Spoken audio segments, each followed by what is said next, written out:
২০২৪ সালের জুলাই গণঅভ্যুত্থানের পর থেকে রাষ্ট্রপতি শাহাবুদ্দিন চুপ্পুর বিভিন্ন বক্তব্য ও কর্মকাণ্ড দেশে একের পর এক বিতর্কের জন্ম দিয়েছে।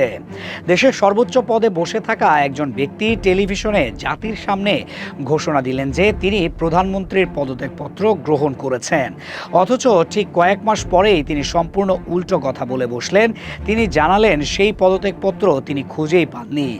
এমন অদ্ভুত ও সাংঘর্ষিক বক্তব্যের জন্ম দিয়েছেন বাংলাদেশের বর্তমান রাষ্ট্রপতি শাহাবুদ্দিন চুপ্পু। বিতর্কের শুরুটা হয় ২০২৪ সালের ৫ আগস্ট। সেদিন ছাত্র জনতার তুমুল আন্দোলনের মুখে শেখ হাসিনা পদত্যাগ করে ভারতে পালিয়ে যান। এরপর সেনাপ্রধানকে পাশে নিয়ে রাষ্ট্রপতি শাহাবুদ্দিন চুপ্পু জাতির উদ্দেশ্যে দেওয়া ভাষণে পরিষ্কারভাবে বলেন, প্রধানমন্ত্রী শেখ হাসিনা পদত্যাগপত্র জমা দিয়েছেন এবং তিনি তা গ্রহণ করেছেন। এরপর সংসদ ভেঙে দিয়ে ডক্টর মোহাম্মদ ইউনূসকে প্রধান উপদেষ্টা করে একটি অন্তর্বর্তীকালীন সরকারও গঠন করেন তিনি। কিন্তু ওই বছরেরই অক্টোবর মাসে মানবজমিনের জনতার চোখ পত্রিকায় দেওয়া এক সাক্ষাৎকারে তিনি বোমা ফাটান। সেখানে তিনি বলেন তিনি অনেকবার পদত্যাগপত্রটি সংগ্রহের চেষ্টা করেও ব্যর্থ হয়েছেন, হয়তো শেখ হাসিনা সময় পাননি।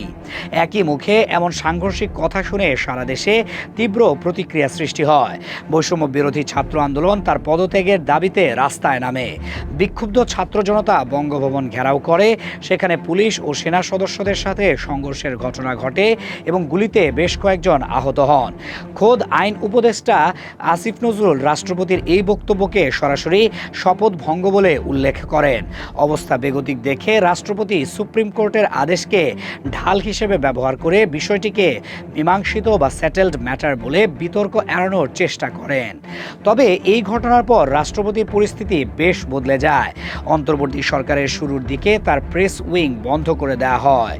তিনি অনেকটাই জনসমক্ষ থেকে আড়ালে চলে যান এবং কার্যত বঙ্গভবনে এক প্রকার আবদ্ধ জীবন কাটাতে শুরু করেন। পরে কালের কণ্ঠ পত্রিকায় দেওয়া এক সাক্ষাৎকারে তিনি তার এই সময়ের হতাশা ও ক্ষোভ প্রকাশ করেন। তিনি অভিযোগ করেন ডক্টর ইউনূসের সরকার তাকে সরিয়ে সাবেক একজন প্রধান বিচারপতিকে রাষ্ট্রপতির চেয়ারে বসানোর ষড়যন্ত্র করেছিল, যদিও তা সফল হয়নি। তার দাবি সেনাবাহিনী হস্তক্ষেপ করে তাকে সেই ষড়যন্ত্র থেকে রক্ষা করেছে। এই পুরো সময়টাতে তিনি নিজেকে চরম অপমানিত বোধ করেছেন বলেও জানান। পাশাপাশি ডক্টর ইউনূস সংবিধান লঙ্ঘন করেছেন বলেও তিনি সমালোচনা করেন। রাষ্ট্রপতি শাহাবুদ্দিন চুপ্পুর এই বিতর্কিত অধ্যায় ২০২৬ সালেও তার পিছু ছাড়েনি। ২০২৬ সালের ১২ মার্চ জাতীয় সংসদের প্রথম অধিবেশনে তিনি যখন বক্তৃতা দিতে ওঠেন, তখন জুলাইয়ের সাথে বিশ্বাসঘাতকতা স্লোগান দিয়ে জামায়াতের নেতৃত্বাধীন বিরোধী দল সংসদ থেকে ওয়াকআউট করে। এমনকি জুলাই অভ্যুত্থানকে অবমাননা করার অভিযোগে তাকে আইনি নোটিশ পর্যন্ত পাঠানো হয়। এত সব বিতর্কের পাহাড় জমে থাকার পরও তার নামের পাশে একটি অবাক করা রেকর্ড যুক্ত হয়েছে।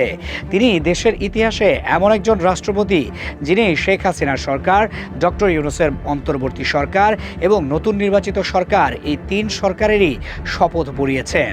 অবশ্য এসব আলোচনা সমালোচনার মাঝেই তিনি জানিয়েছিলেন যে ২০২৬ সালের ফেব্রুয়ারি নির্বাচনের পর তার আর এই পদে থাকার ইচ্ছা নেই এবং তিনি পদত্যাগ করতে চান।